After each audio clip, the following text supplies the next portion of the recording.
Welcome back. તો અમદાવાદના સ્થાપના દિવસે નીકળી નગરદેવીની નગરયાત્રા. માતા ભદ્રકાળીની પાદુકાને રથમાં વિરાજમાન કરવામાં આવી છે. મંદિરના ટ્રસ્ટી અને ભાજપ શહેર હોદ્દેદારોએ પૂજા કરી. પોલીસના ચુસ્ત બંદોબસ્ત વચ્ચે નગરયાત્રાની શરૂઆત થઈ.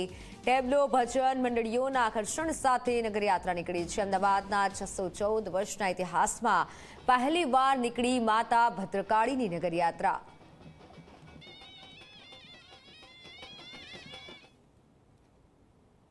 અમદાવાદમાં આજનો દિવસ સૌથી મહત્વનો દિવસ છે, કારણ કે જે દેવીએ આ શહેરને સમૃદ્ધિ આપી છે એ દેવી આજે નગરયાત્રાએ છે.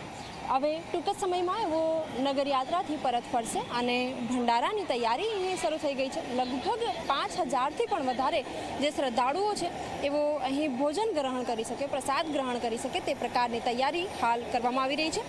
ઘણા બધા જે મંદિરના જે સેવાર્થીઓ છે તેઓ અત્યારે સેવામાં જોડાઈ ચૂક્યા છે અને પૂરી ભાજી અને શીરાનો પહેલાં દેવીને ભોગ લગાવવામાં આવશે અને ત્યારબાદ આ જે ભોગ છે એ પ્રસાદીના સ્વરૂપે તમામ જે શ્રદ્ધાળુઓ છે એમને પીરસવામાં આવશે.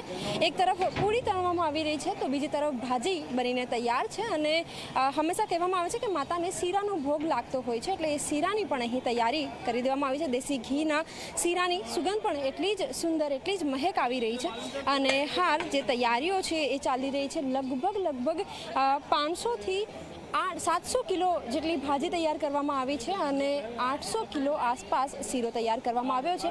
ટૂંક સમયમાં જ અહીં જ્યારે શ્રદ્ધાળુઓ આવશે ત્યારે ભંડારાની શરૂઆત કરવામાં આવશે. કેમેરામેન તુષાર શાહ સાથે સપના શર્મા, ઝી 24 કલાક, અમદાવાદ.